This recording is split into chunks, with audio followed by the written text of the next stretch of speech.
The Galactic Council chamber fell silent as Ambassador Elsa Chen stepped through the dimensional gateway, her boots clicking against the crystalline floor, with an authority that made the assembled aliens flinch. Behind her, the gateway shimmered, with an ominous red hue that shouldn't have been possible. The Valorian summoning ritual was designed to pull peaceful species from stable sectors. Not. Whatever this was. You called for allies, Elsa said, her voice cutting through the tension like a plasma torch. Here we are. Council Speaker Thexelar's 4 eyes blinked in rapid succession, a sign of extreme distress among his people. The summoning spell had been their last desperate gamble against the Krillian swarm, a hive mind species that had already consumed 16 council worlds. They'd hoped to recruit the peaceful Confederation of Andromeda, or perhaps the philosophical collective of Kepler 442b. Instead, they'd gotten Earth. There must be some mistake, Thexelar warbled, his translator struggling with the panic in his voice. Our calculations indicated a garden world of philosophers and artists, not a death world, Elsa finished, a thin smile playing at her lips. No mistake, Speaker. Earth is a garden world. We just had to fight everything on it to survive long enough to build gardens. Captain Farhat Kozlov materialized through the gateway next, followed by the distinctive hum of human military transporters. Unlike Elsa's diplomatic attire, Farhat wore the midnight black combat armor of Earth's expeditionary forces, scarred from 100 battles and bristling with weapons the Council's sensors couldn't even classify. Ambassador, Farhat acknowledged with a crisp nod before turning his ice-blue eyes on the Council. Dimensional coordinates confirmed. The fleet is standing by for full deployment on your order.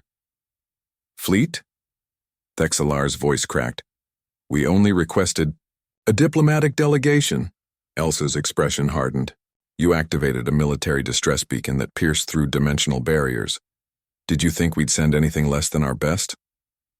She pulled up a holographic display that made several council members recoil. We've analyzed the Krillian threat. Nasty pieces of work. Adaptive biology, overwhelming numbers, no interest in negotiation. They remind us of the tyrannids from our old fiction, except real. You've fought such creatures before? Asked Counselor Miraseth, her scales shifting to a hopeful amber. Worse, Farhat said flatly. We fought ourselves for 10,000 years. Compared to human warfare, the Krillians are just another Tuesday.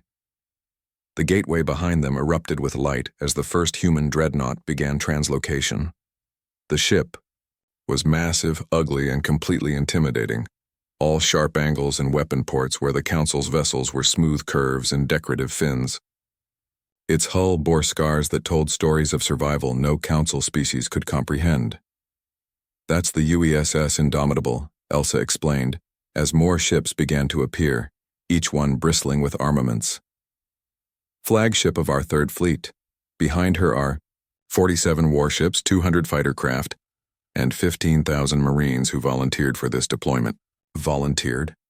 Thexelar couldn't wrap his mind around the concept. To fight an unknown enemy in an unknown dimension? Farhat's smile was predatory. We're humans, Speaker. We don't back down from a challenge. Besides, the Krillians made a mistake. What mistake? They assumed the universe was theirs to consume, Elsa said, her voice cold as vacuum. They forgot to check if anyone would fight back. That's always been humanity's specialty, surviving what shouldn't be survived, winning what can't be won. The holographic display shifted, showing tactical overlays that made the Council's military advisors lean forward despite their fear. Farhat pointed to key positions with the confidence of someone who'd planned 1,000 battles. Your defensive lines here and here have already fallen, he said bluntly. Standard Council doctrine, shields, energy weapons, tactical retreat, doesn't work against an enemy that adapts and overwhelms. You need a new strategy. Which is? Miraseth asked. Controlled aggression, Elsa answered. Humanity learned that when you're outnumbered, you don't defend. You attack where they're weak, fast, and brutal, then disappear before they adapt. We call it asymmetric warfare. You probably call it madness. It is madness, Thexelar protested. Welcome to human military doctrine, Farhat said with dark amusement. We've been refining it since we figured out how to throw rocks at predators that were bigger, faster, and stronger than us. The Krillians are just another predator. More ships materialized, troop carriers, support vessels, and something that made the Council's sensors scream warnings. It was a vessel designed for one purpose: planetary bombardment. That won't be necessary, Elsa said quickly, reading their terror. The Ragnarok is just insurance. We prefer precision over annihilation. She paused. Usually. Farad activated a communications array that linked directly to the human fleet. All units, this is Ground Commander Kozlov. Rules of engagement are as follows. Protect Council worlds, eliminate Krillian forces, minimize collateral damage. And remember, we're here to show them that Earth didn't claw its way to the stars just to watch others fall. A chorus of acknowledgments echoed through the chamber, each voice carrying that distinctly human quality: determination mixed with barely contained violence. Elsa turned back to the Council with an expression that was somehow both reassuring and terrifying. You wanted allies, Speaker Thexelar. You got Deathworlders instead. I suggest you learn the difference quickly.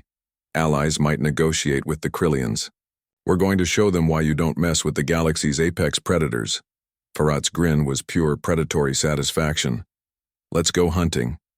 The human fleet surged forward into the darkness, and for the first time since the Krillian invasion began, the Galactic Council felt something they'd forgotten: hope. The Deathworlders had arrived.